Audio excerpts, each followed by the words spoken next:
Tudo em 15 minutos de vinho, nosso papo semanal aqui no YouTube para falar de temas, né, desse mundão dos vinhos.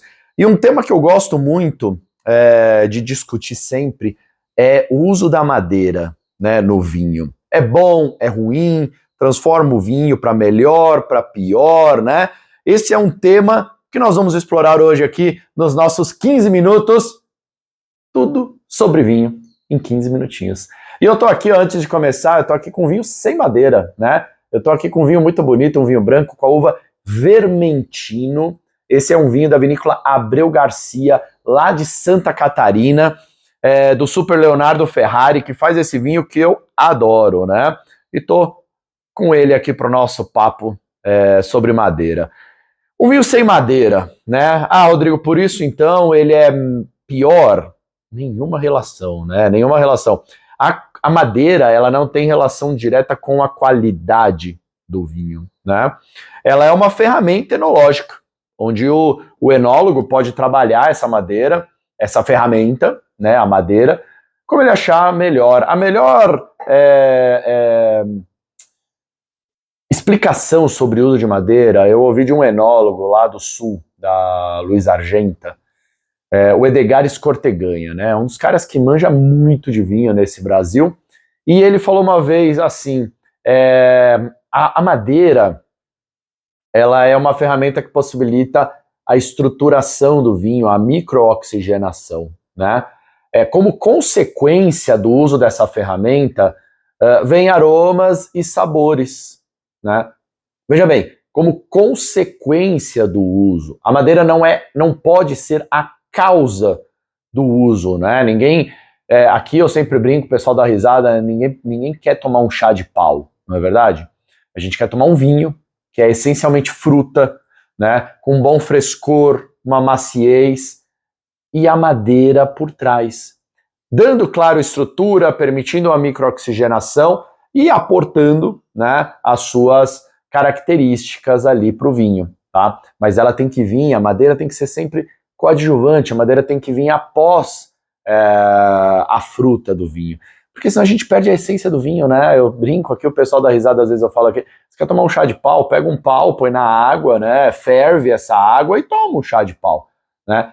E não é isso que a gente quer, né?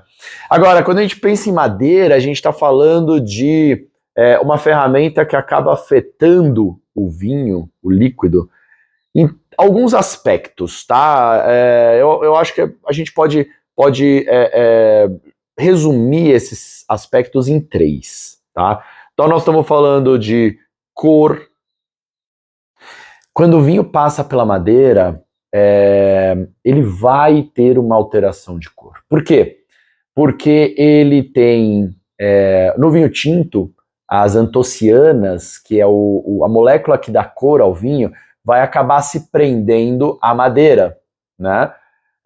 Da mesma forma que a madeira permite uma microoxigenação, então essa cor tende a mudar, quanto mais tempo ficar na barrica, tende a mudar de um violáceo, né, de um púrpura no início, na juventude daquele vinho, para uma cor um pouco mais rubi, né? Então, no vinho tinto. No vinho branco, o que vai acontecer?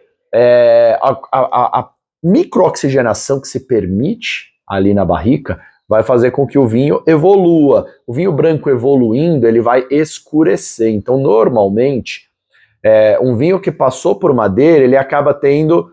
um vinho branco que passou por madeira acaba tendo uma cor mais escura, né? Pelo efeito da oxidação. Agora, existe também o momento onde a barrica ela leva uma tosta, né?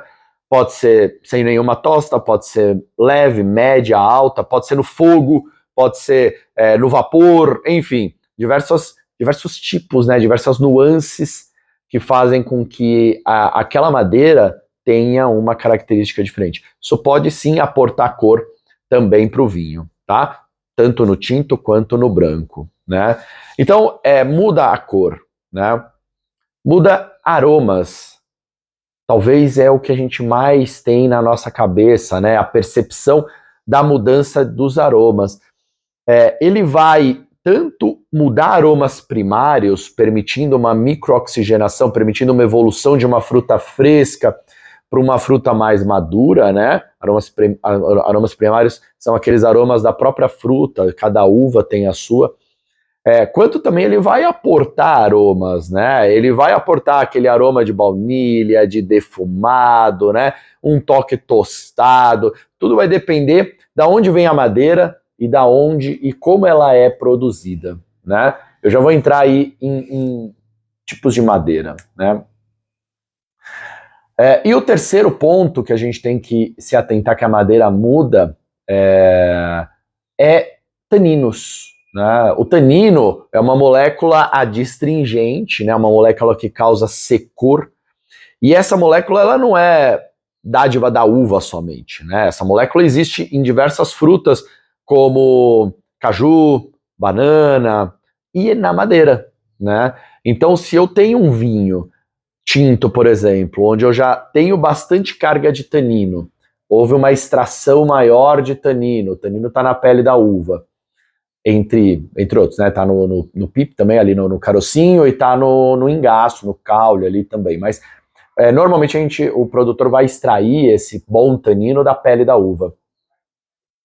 Quando você passa, imaginando que esse vinho seja um vinho tinto e que teve muita extração, né? Muito tempo de extração. O que vai acontecer? Vai acontecer que se eu puser esse vinho muito tempo na madeira, eu vou gerar um amargor.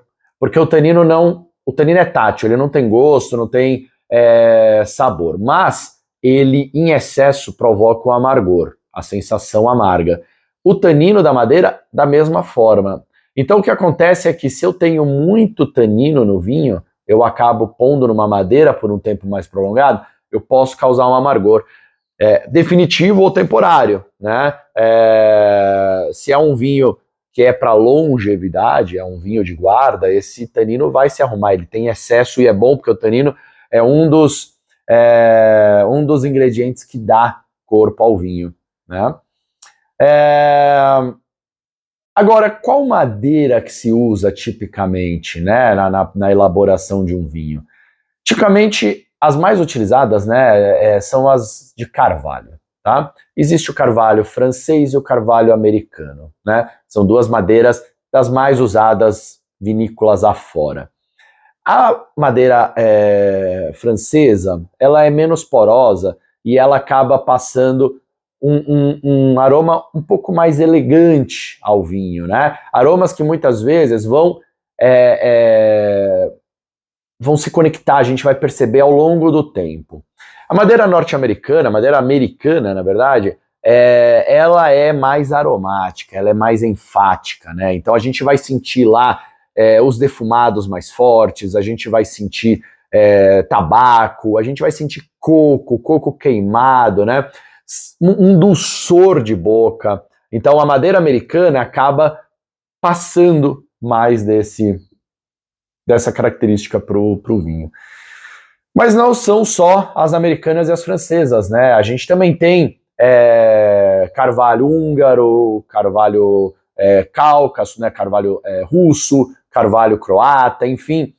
Outras florestas mundo afora produzem carvalho também. Porém, o que o enólogo normalmente acaba pondo no vinho, principalmente enólogos fora da Europa, são as madeiras americanas e francesas, né? Na Europa já se usa um pouco mais essas madeiras fora o carvalho americano e francês.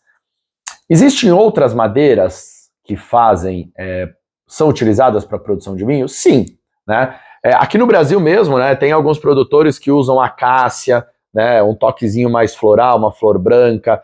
Tem um produtor que usa, por exemplo, na Riesling, né, essa madeira, justamente na Riesling itálica, né, justamente para dar um aroma mais forte para ela, mais marcado.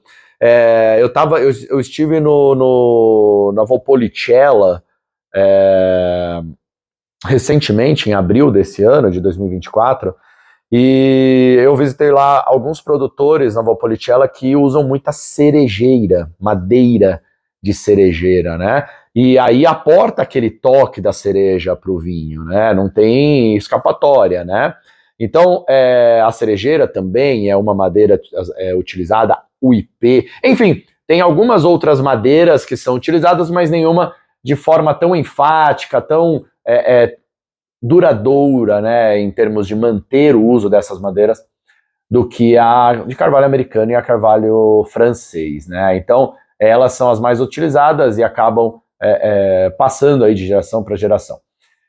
Então, assim, a madeira, gente, em resumo da ópera, né, a madeira é uma ferramenta enológica, né? O produtor vai passar na madeira e o passar por madeira, o estágio em madeira, acaba gerando o que a gente chama de aromas secundários, né? Que eu traduzo de uma maneira muito minha como aromas do homem, né? O homem passa aquele aroma para o vinho. O aroma primário é da uva, mas o aroma secundário é do homem. Por quê? O homem decidiu pôr em madeira.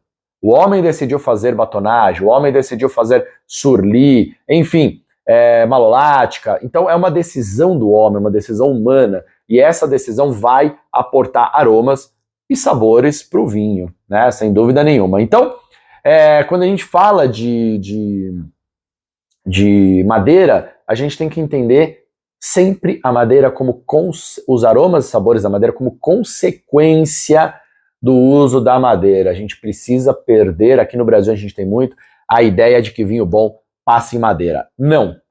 A madeira é sim uma ferramenta importante, que dá estrutura, dá longevidade, mas ela não é o produto final do vinho. O produto final do vinho é um líquido, é um vinho, é um produto de uva, de fruta. A gente precisa ter o frutado e o frescor. E quando a gente passa em madeira, ainda tem um outro porém.